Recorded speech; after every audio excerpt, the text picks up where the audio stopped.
The sound came at 2:14 a.m., sharp, hollow, and wrong. Finney Blake sat upright in bed, heart pounding before he even understood why. The world around him was still, the faint hum of the ceiling fan, the soft creak of the old house settling, the sigh of the wind through the half-open window. But underneath it all, there it was again. Re-eyeing. He froze. The sound didn't belong. It was the same tone he had buried years ago, the one that had haunted his childhood nightmares, the shrill cry of that phone. The black rotary phone that had hung, silent and dead, in the grabber's basement. The same phone that shouldn't exist anymore.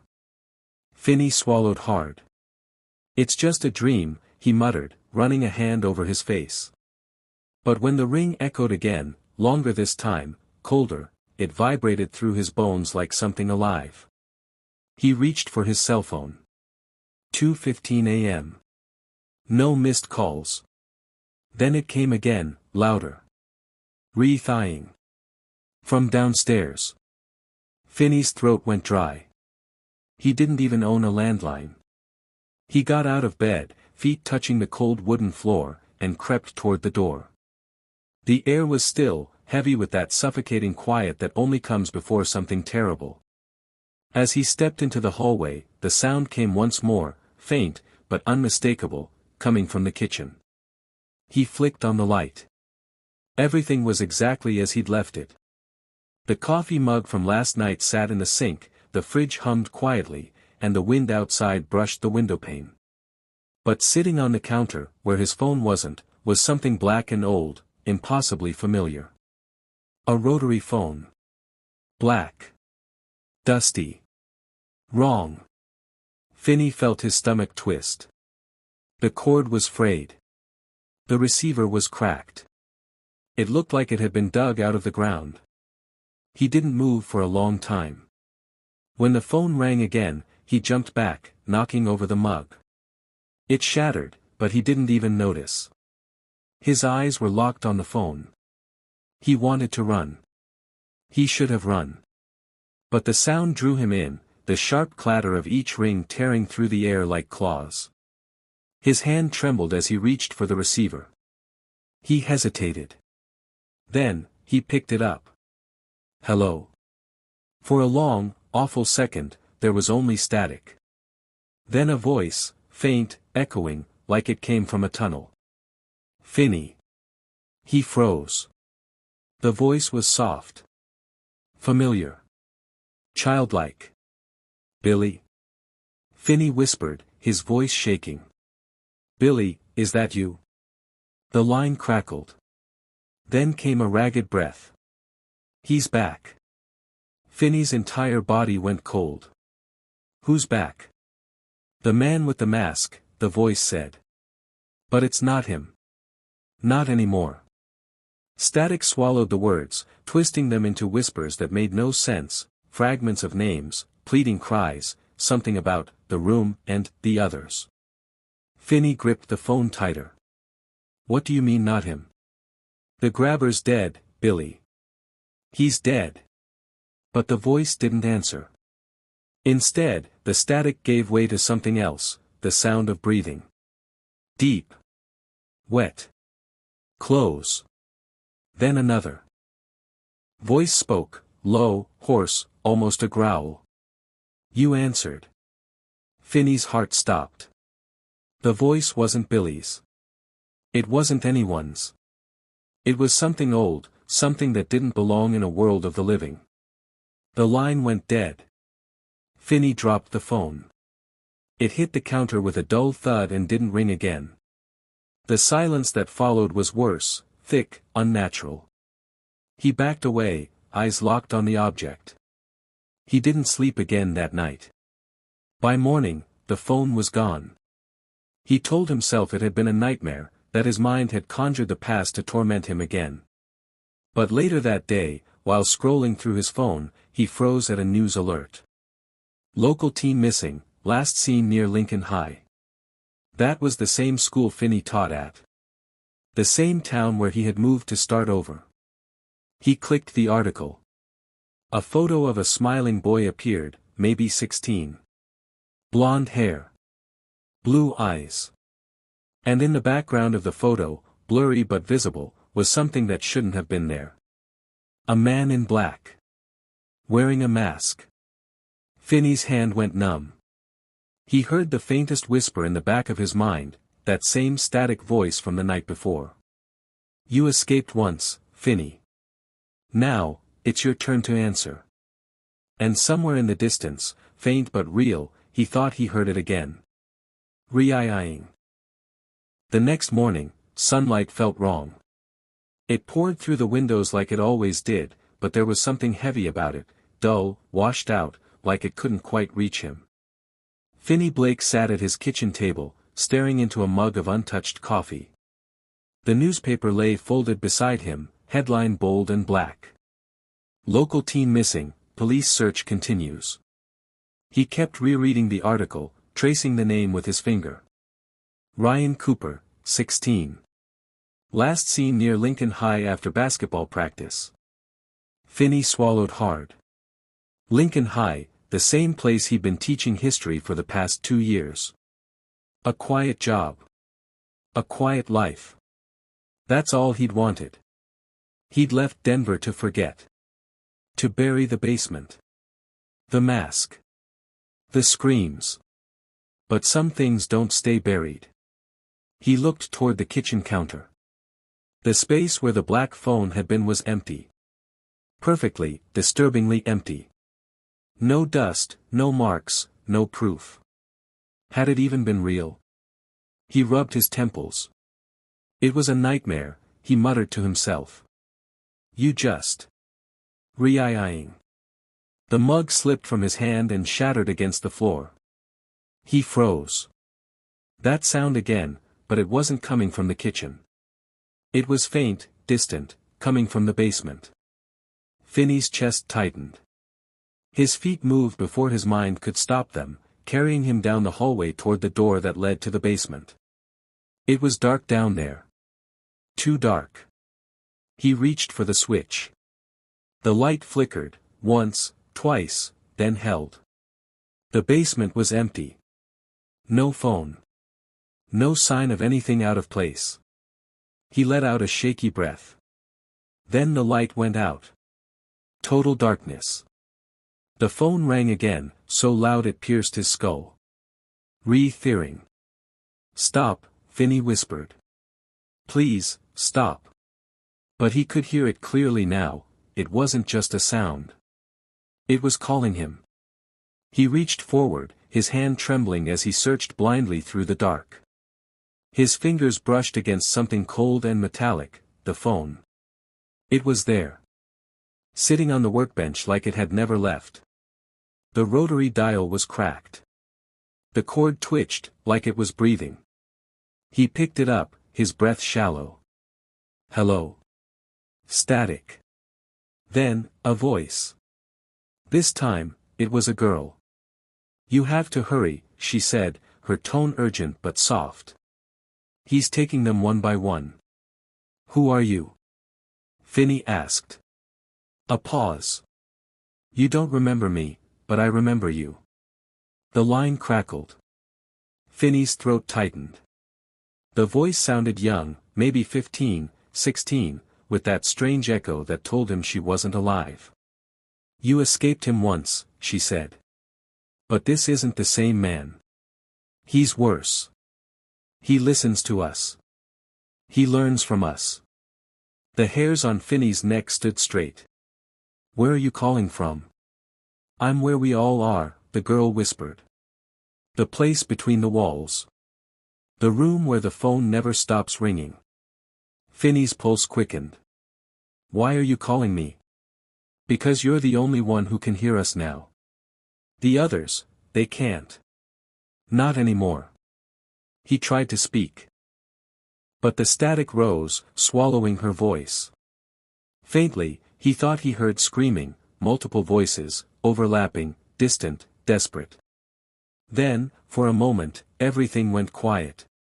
When the line came back, the voice was barely a whisper. He's not wearing the same mask anymore. What? Finney asked. He doesn't need to. Click. The call ended. Finney stood in the darkness, the silence pressing in. He could feel the weight of something unseen, watching. Listening. Then, slowly, he became aware of something else, faint scratching coming from behind the basement wall. He turned. The sound stopped. He took one step closer. Then another. The scratching resumed, faster now. It wasn't the sound of an animal. It was rhythmic. Patterned. Like fingernails dragging in a message. Finney reached out, brushing the wall with his fingertips. He froze when he felt the vibration. Someone, or something, was tapping from the other side. 3 slow knocks. A pause. Then 2 quick ones. Knock. Knock. Knock. Knock knock. He recognized it instantly, the same signal he used to give the other kids when they called him through the black phone in the grabber's basement years ago. His breath caught in his throat. No, he whispered. Knock. Knock. Knock. Knock knock. Finney backed away, shaking his head. His heart was racing so hard he thought it might burst. Then, faintly, beneath the floorboards, he heard a muffled voice. Finney, help us. He ran up the stairs, slamming the door shut behind him. When he leaned against it, trying to catch his breath, he heard one last sound from the basement. A quiet click, the sound of a phone being hung up. And then a whisper, soft but unmistakable, carried through the cracks in the door. You're next. The next day, Finney didn't speak much. He went to work like a ghost, moving, teaching, breathing, but not really living. His students noticed. They whispered about how pale he looked, how distracted his eyes were when they asked a question. By the time the final bell rang, the halls of Lincoln High were already buzzing with fear. Ryan Cooper's disappearance had shaken the town. Posters were going up on every street corner, parents were picking their kids up early, and whispers of a masked man were starting to surface online. Finney left the building through the side exit, trying to avoid the press vans parked outside. But just as he stepped into the parking lot, he saw her. A girl, maybe 16 or 17, standing by the old oak tree near the fence, staring at him. She had long dark hair, pale skin, and eyes that looked too old for her age. She didn't look away when their eyes met. Can I help you? Finney asked, forcing his voice steady. You heard it too, she said softly. Finney froze. What? The ringing. She took a step closer. Last night. Around 2. He felt the air drain from his lungs. Who are you? Callie, she said. Callie Reese. She hesitated, then added, I know this sounds insane, but I think we're both connected to the same thing. The phone. Finney glanced around, lowering his voice. You shouldn't talk about that here. She nodded. Then come with me. They ended up in a small diner off the main road. Callie sat across from him, stirring a cup of coffee she never drank. Her hands were trembling. I started hearing it 3 nights ago, she said. At first, I thought it was just some kind of auditory hallucination. But then. I answered. Finney leaned forward. Who called you? A boy, she said. He said his name was Ryan Cooper. Finney's stomach dropped. Ryan, the one who disappeared. She nodded. He told me he was trapped. He said there was someone with him, someone who watched him through holes in the wall.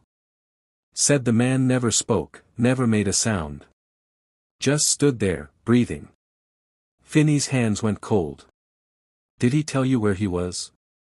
She shook her head. No. The line went dead. Then another voice came through, a whisper. It said, tell him to answer. Tell who? You, she said. Finney felt something twist inside him, that same dread that had lived in his chest since childhood. Why me? Because you've heard them before. He looked at her, shocked. How do you know that? I've seen it, Callie whispered. When the phone rings, I don't just hear them. I see them. The dead. The kids he took. They show me what happened, what's happening now. And every vision ends the same way. How? Finney asked. She looked up, her voice barely audible. With you. Finney sat back, the blood draining from his face. She continued, I don't know who's doing this now, but it's connected to the original grabber. It's like someone found his mask, his basement, and something inside. It woke up. Finney shook his head. No. That's impossible. That place was destroyed. Maybe the walls were, Callie said, but not the evil. The diner lights flickered. Both of them turned toward the sound, faint, but distinct, a ringing. It wasn't a phone inside the diner. It was coming from outside. Finney stood up, scanning through the glass windows. Parked across the street was an abandoned payphone, its receiver hanging loose, swaying gently in the breeze. Re-thawing. Callie's voice trembled. Do you hear it too? Finney nodded slowly. Yeah. They walked toward it together, the world around them growing unnaturally still. The closer they got, the colder the air became. The payphone was coated in rust, the buttons cracked. The receiver hung just above the ground. It rang again. Finney picked it up. Static hissed through the line. Then, faintly, a child's sob. Please, the voice said. He's coming back. Finney's throat tightened. Who's coming back? The voice grew more panicked. He has a new mask now. Made from faces. He. A violent screech cut through the line, like nails scraping metal. Then a man's voice, low and guttural, replaced it. You're getting closer, Finney. The call ended. The dial tone hummed for a moment, then the screen of the payphone flickered to life. A faint reflection appeared in the glass. Finney saw himself. And behind him, just for a second, a tall figure in black standing at the edge of the streetlight. No face. No sound. Just watching. When Finney spun around, the street was empty. Callie's voice broke the silence. He's not the same man, is he? Finney shook his head slowly. His voice was barely a whisper. No. He's worse. And somewhere far off, in that still October night, the black phone began to ring again. By the next evening, Finney and Callie had no choice but to accept one simple truth: the ringing wasn't going to stop. Every night since they'd met, the black phone had found them. Sometimes it appeared in Finney's house, sometimes in Callie's dreams. Always ringing. Always waiting. Each time they answered, another voice came through. And every voice was dead.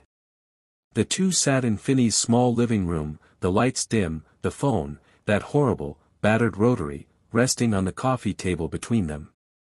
It had shown up again that afternoon, sitting on the porch like a delivered package. No footprints. No note. Just the phone. Finney stared at it, jaw tight. You sure you're ready for this? Callie nodded, though her hands trembled. It's not going to stop until we pick up. You know that. He hated that she was right. He reached forward, fingers brushing the cold receiver. The instant he touched it, the dial spun on its own, slow, deliberate. The air grew heavy. Then it rang. Re-thering. Finney grabbed the receiver and lifted it to his ear. Who is this? A faint whisper answered, a voice that made his stomach twist with recognition. Finney, it's Bruce. Finney froze. Bruce Yamada, one of the boys who had helped him escape the grabber years ago. One of the kids who never made it out. Bruce, he whispered. You can't. Listen to me, Bruce said, his tone rushed and distorted by static. He's building something. A room. Just like before. But this time, he's not alone. Finney's throat went dry. What do you mean? There are others now, Bruce said. He's not just taking kids anymore. He's taking the ones who hear us. Finney's blood ran cold. Beside him, Callie leaned closer. Ask him where. Finney nodded. Bruce, where is he? Where's the room? Static filled the line. Then came the faint sound of chains rattling, footsteps echoing through concrete halls. Bruce's voice lowered to a whisper. Follow the ring. It's the only way. Follow it where? But before Bruce could answer, another voice, deeper, darker, came through the line. You shouldn't be listening. The sound that followed wasn't static. It was breathing. Heavy. Wet. Finney ripped the receiver from his ear, his face pale. Callie's voice broke the silence. What did he say? Finney stared at the phone. He's watching us. That night, neither of them slept. Callie had spread old newspapers and printed reports across the table. Each article showed a new disappearance, all within 20 miles. Finney studied the pattern. Every kid vanished within a block of an abandoned building. Look, warehouses, motels, even a church. But the one thing they have in common. They all had landlines, Callie finished quietly. Finney nodded. Phones that were disconnected years ago. A chill swept through the room as the phone on the table gave a faint click, not a ring this time. Just a click, like someone on the other end had quietly picked up. Finney hesitated. Do you hear that? Callie did. The static was faint, whispering like a heartbeat. Then, without warning, her cell phone lit up. Unknown caller. She stared at it, frozen. It's calling me now. Finney reached for her wrist. Don't answer. But the call connected itself. On the other end, a child sobbed. Then, help, please. I'm in the dark. Callie's breath hitched. Ryan. The boy's voice cracked. He's coming. He says he knows you. Both of you. Finney felt something shift, a low hum in the walls, like electricity crawling through the house. The lamps flickered. The black phone began to ring again. Re-thawing. Callie dropped her cell phone and clutched her head. He's showing me something. Callie. Her eyes rolled back, her voice distant. It's a room. No windows. No doors. Just walls covered in faces. Finney's breath caught. Faces. Dead ones. Sewn together, she whispered. They're moving, Finney. They're whispering your name. Suddenly, the black phone stopped ringing. The lights went out. In the darkness, the air grew thick, the unmistakable smell of rot filling the room. Finney could barely breathe. He reached for Callie, but she was rigid, eyes open, whispering something he couldn't understand. Then, a voice. Not from the phone. From behind them. You never should have answered. Finney spun around, heart slamming in his chest. A tall figure stood in the corner, barely visible, his outline framed in the faint blue glow of the streetlight through the window. No mask. Just a face hidden in shadow. He moved forward slowly, soundlessly. Then the lights flickered back on, and the corner was empty. Callie gasped, collapsing into Finney's arms. He's real, she whispered. He's here. The black phone began to ring again, this time longer, faster, a desperate, unending scream. Finney stared at it, his hands trembling. Follow the ring, Bruce had said. He looked at Callie, her eyes wide with fear but filled with something else, resolve. They both knew what they had to do. If they wanted to stop this, they'd have to answer again. The next night, the ringing led them. It wasn't random. It wasn't madness. It was a trail. Finney drove in silence while Callie sat beside him, her eyes closed, following the faint echo of the phone only she could hear. The city lights had faded behind them, replaced by endless stretches of back roads, mist, and fields that seemed to move with the wind. "Left," she whispered suddenly. Finney turned without question. The sound had grown clearer now, a steady, rhythmic ringing that rose and fell like a heartbeat. Every few seconds, the static on the car radio flared, voices muttering beneath the noise. He turned the volume down, but the whispers didn't stop. "They're guiding us," Callie said softly. "But they're scared too." Finney glanced at her. "Who's scared?" "The dead." Her voice was so calm that the words hit harder. They reached it just after midnight, an abandoned farmhouse on the edge of a dead cornfield. The windows were boarded. The door hung crooked. Everything about the place screamed stay away. But the sound of the phone was coming from inside. Finney killed the engine. The moment he stepped out, the world seemed to exhale, the air thick with that smell again, rot, mildew, and something sweet underneath it. Callie stood beside him, her eyes unfocused, like she was seeing through the house. "This is where he took them." Finney's grip tightened on the flashlight. "You're sure?" She nodded once. "I saw it when the phone rang last night. The faces on the walls, they're here." The front door opened on its own. No wind. No movement. Just that slow, creaking invitation. They exchanged a glance, then stepped inside. The floorboards groaned under their feet. Every sound seemed to echo twice, once in the air, once in the dark. The wallpaper was peeling in long strips, revealing black stains beneath. They followed the ringing deeper into the house, through a hallway that seemed to stretch longer than it should, each step slower than the last. When they reached the basement door, the sound grew deafening. Re-thighing. Finney swallowed hard. His hands were shaking. "You ready?" Callie nodded, gripping his arm. "Let's end this." He opened the door. The steps descended into total blackness. He turned on the flashlight, the beam barely cut through the thick air. The smell hit them instantly, decay, rust, something metallic. At the bottom was a single door. Old. Wooden. Splintered around the handle.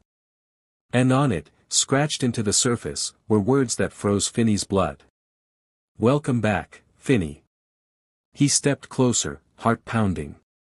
The phone rang again, louder, almost right behind the door.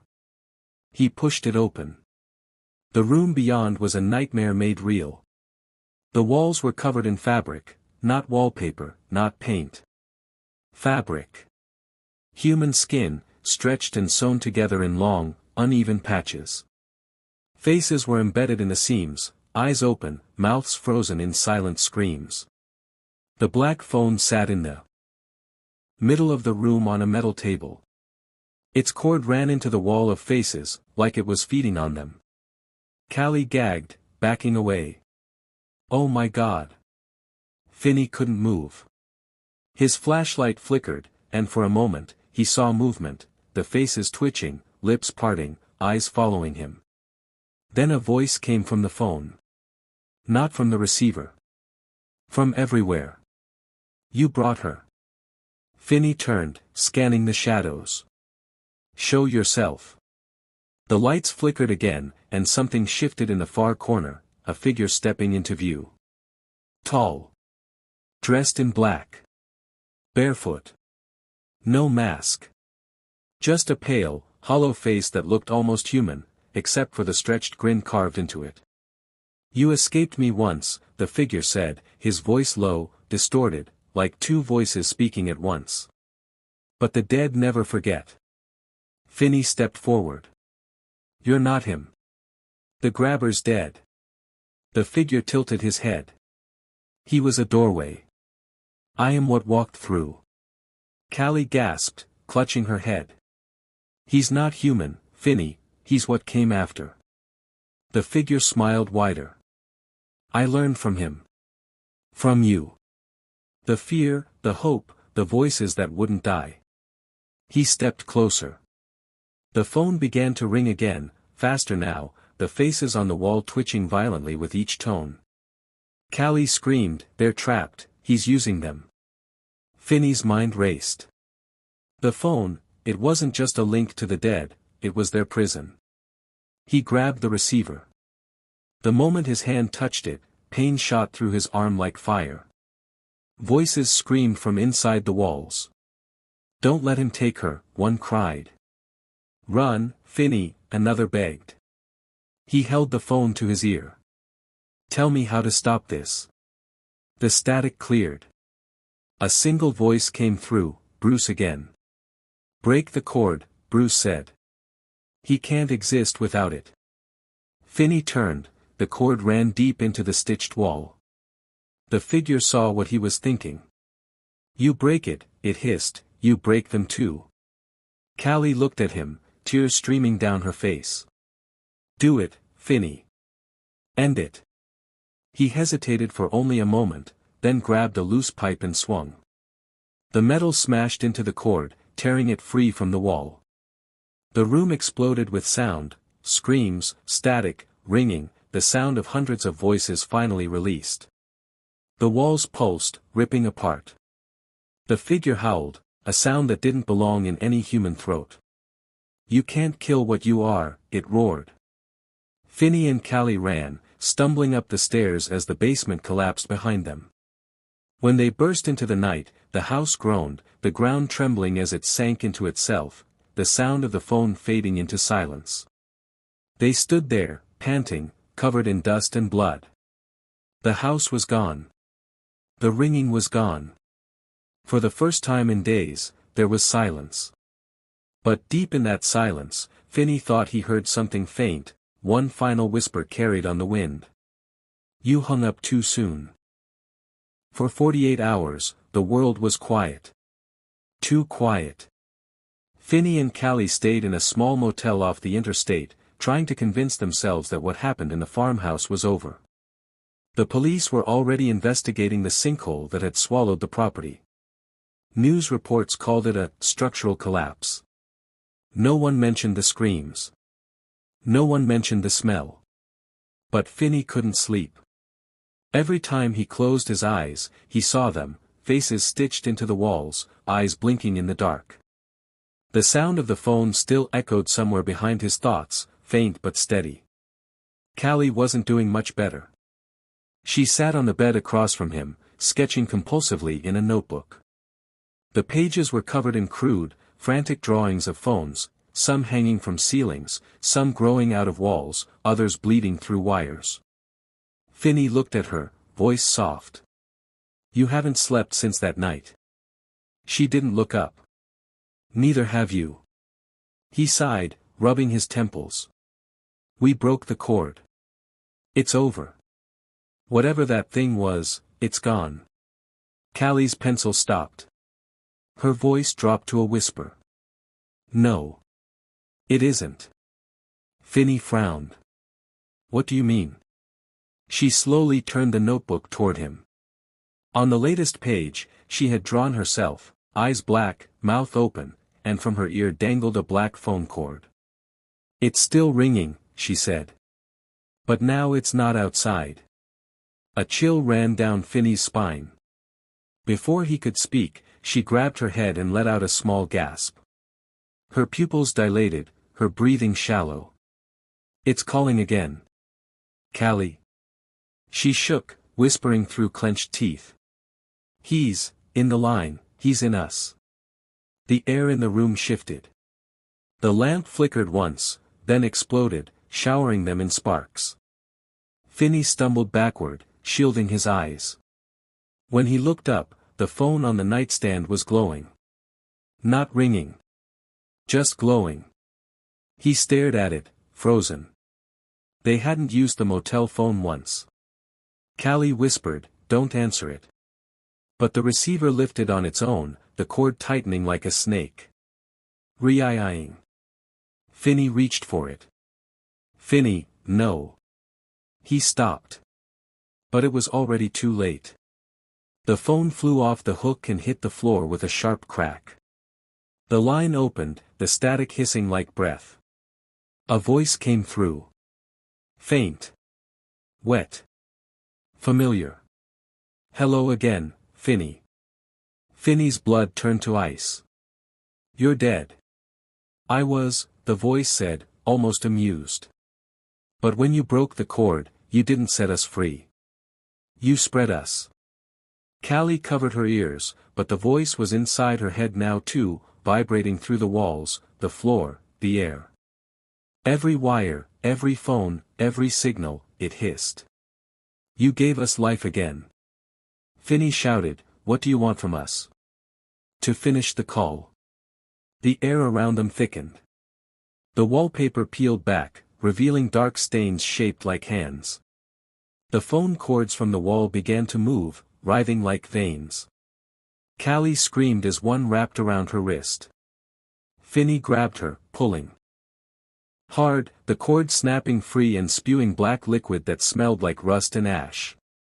They ran out of the room, into the cold night. But even outside, the sound followed, echoing through the motel parking lot, through every payphone, through every cell phone left behind. Re-thigh-ing. Re-thigh-ing. Re-thigh-ing. Finney stumbled to the car, his hands shaking as he tried to start the engine.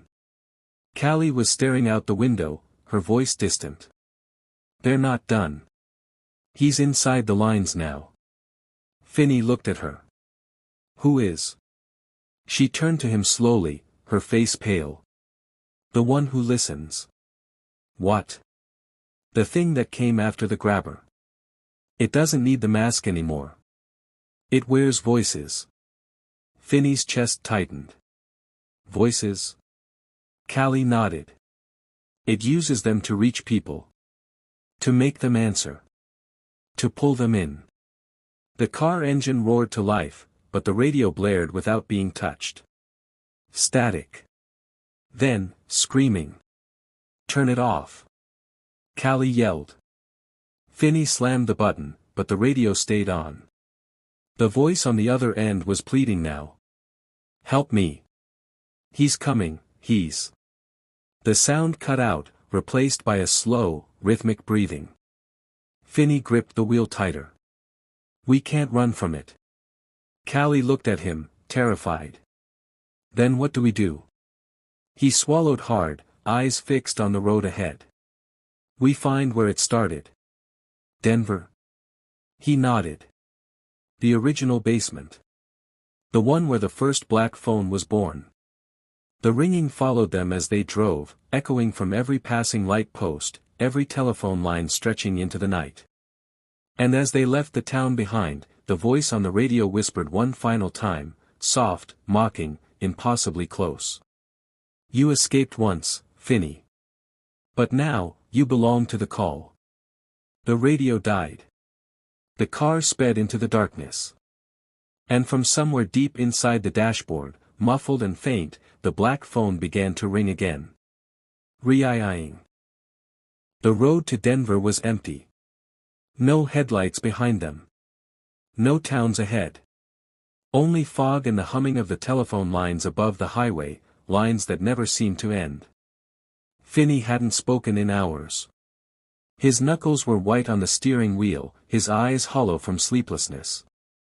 Callie sat beside him, her face pale, staring at the black phone she held wrapped in a towel on her lap. It wasn't the same phone from before. It was smaller, cracked, and silent now. But both of them could feel it, alive, faintly pulsing like a heartbeat. We shouldn't have taken it, Callie whispered. It wants to be near you.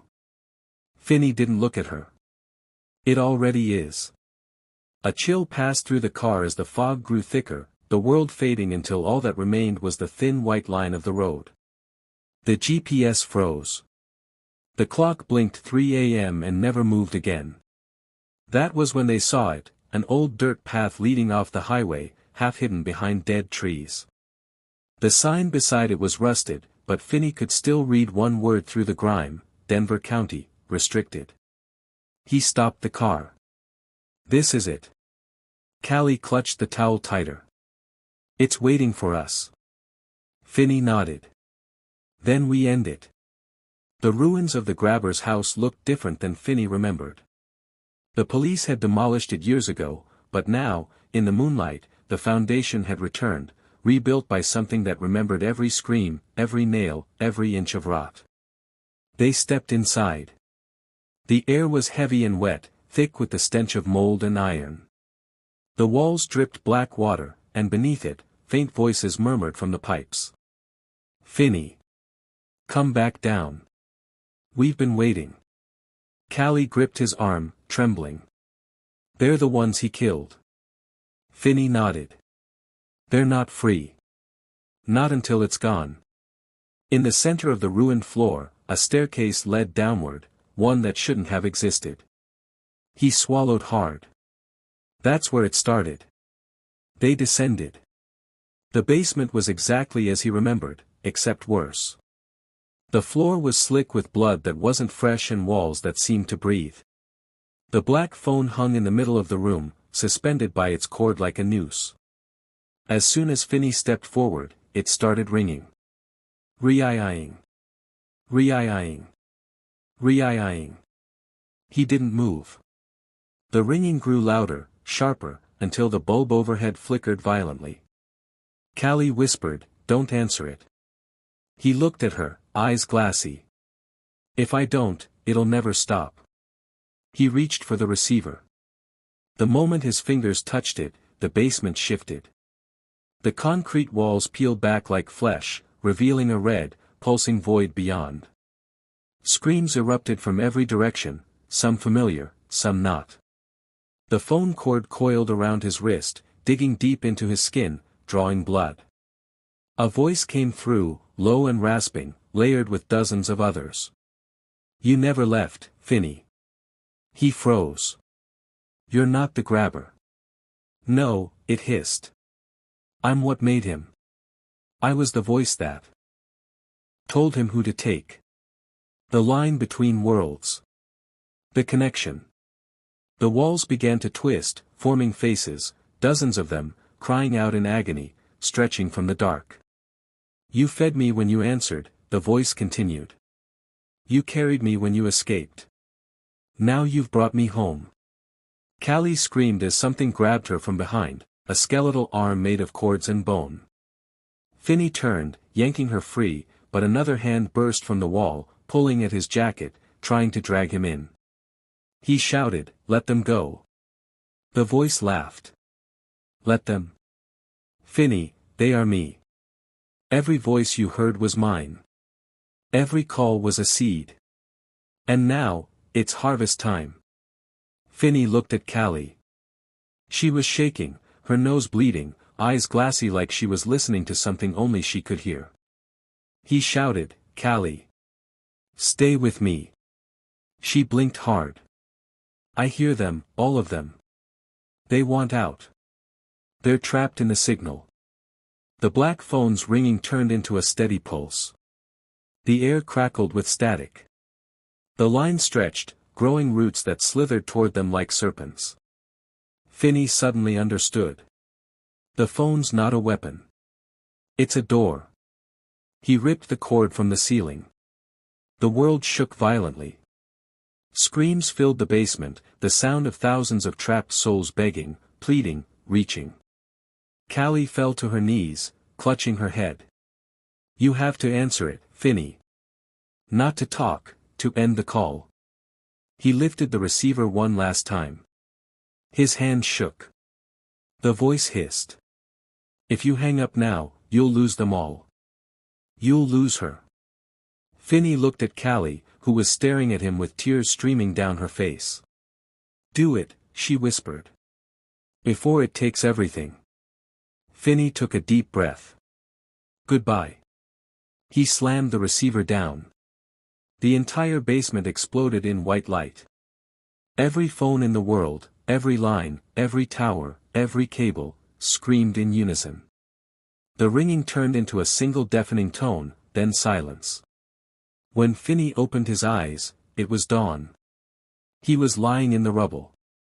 The phone was gone. Callie was beside him, breathing weakly, her face pale but alive. "Did we do it?" she whispered. Finney nodded slowly. "Yeah. It's over." She smiled faintly. "You sure?" He hesitated, looking at the horizon. The rising sun shimmered strangely, as if the air itself was flickering. From somewhere behind them, faint and distant, a payphone began to ring. Ring. Finney froze. The sound echoed again, closer this time. Ring. Callie's eyes went wide. "Finney." He turned slowly, and in the ashes of the basement, a black phone stood upright, its cord still dripping red, the receiver gently swinging back and forth. The line clicked open. A child's voice whispered through the static. "Hello, Finney. It's your turn to answer." Ring.